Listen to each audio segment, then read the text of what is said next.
అందరికీ నమస్కారం. నా పేరు పాలవలస లీలాప్రసాద్. మాది నీలానగరం గ్రామం.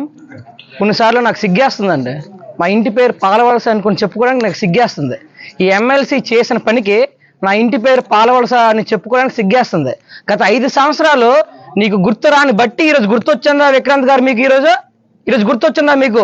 గత 5 సంవత్సరాలు ఎక్కడ నీలనగరం ఉంది, ఎక్కడ కుమ్మరిగుంట ఉంది, ఎక్కడ మొట్ట ఉంది, ఎక్కడ తెలవరం ఉంది తెలియదు మీకు. ఈ రోజు వచ్చి బట్టి దగ్గరకు వచ్చి బట్టి మాది, మా తాతది అని అంటున్నారు. ఎంతవరకు కరెక్ట్ అది? ఎంతవరకు కరెక్ట్ అండి అది? ఈ రోజు వచ్చి కొబ్బరికి కొట్టారు, వెళ్ళారు, ఓకే బాగుంది. మీరు రేపు పొద్దున్న ఒక రోడ్డు వేస్తాం, మేము రేపు పొద్దున్న ఒక రోడ్డు వేస్తాం, వచ్చి కొబ్బరికి కొట్టి వెళ్ళిపోండి అండి. మీరు మేమే చేసుకోండి, చెప్పుకోండి. మేము ఈరోజు జేకృష్ణ గారి అన్నదండలతో 11 లక్షల గ్రాంట్ తెచ్చుకొని ఎన్నడూ లేని విధంగా ఎవరో రూపాయి తీసుకోకుండా ఏం ఆశించుకోకుండా మొత్తం బట్టి తవ్వించాం. కొరికన్న రవి గారు ఆధ్వర్యంలో అతను డబ్బులు ఇస్తే బట్టిని తిప్పడానికి ఒక మనిషిని మనం అనౌన్స్ చేసాం. మేము అనౌన్స్ చేస్తే మీరు ఒక మనిషిని అనౌన్స్ చేయడం ఏంటండి?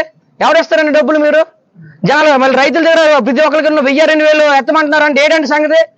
ఇస్తామని చెప్తాం. ఇప్పుడు జనాలకి సోమరిపోతులు చేస్తామని అంటున్నారండి. రైతులకి ఇప్పుడు ఫ్రీగా నీరిస్తే అది సోమరిపోతులు చేసినట్ట? రైతులు పంట ఊరికి పండిదండి, మీకు తెలియదేమో, తెలుసుకోండి విక్రాంత్ గారు.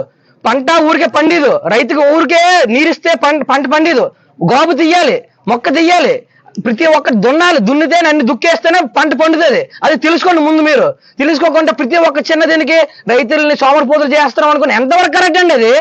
ఈ రోజు మీకు నీలనగరం గుర్తొచ్చిందా? మీకు రైతుల పక్షాన నిల్చున్నాం అంటున్నారు. మీరు రైతుల పక్షాన నిల్చున్నామంటే, రైతులు మీ వెనక ఉన్నామంటే నీలనగరం తీసి మీరు గెలిపించుకోవాల్సింది కదా. పోటీ పెట్టారు, గెలిచారా? మీరు చేస్తున్న పనులకే ఈ రోజు నీలనగరంలో మీకు ఉనికి లేదు. మొన్న నీలనగరంలో టీడీపీ కూటమి ప్రభుత్వం ఎక్కువ ఓట్లు వచ్చాయంటే మీరు చేసిన పనికేనే. ఇది గుర్తుంచుకోండి, ఇంకా దిగజారిపోకండి మీరు. ఇది మాత్రం ఎన్నటికీ చాలా తప్పు చేస్తుంది. దయచేసి అర్థం చేసుకోండి. గౌరవం మీకు ఇచ్చినంత గౌరవం తీసుకోండి. ఎమ్మెల్సీ మీ పదవి ఎందుకండి? దయచేసి ఆ ఎమ్మెల్సీ పదవిని రాజీనామా చేసింది సార్. ఎమ్మెల్సీ పదవిని రాజీనామా చేసిన దయచేసి మీకు చెప్తున్నాను సభాముఖంగా, ఎమ్మెల్సీ పదవికి మీకు గౌరవం తీసేస్తున్నారు. మీ ఎమ్మెల్సీలు అందరూ ఇంతేనా?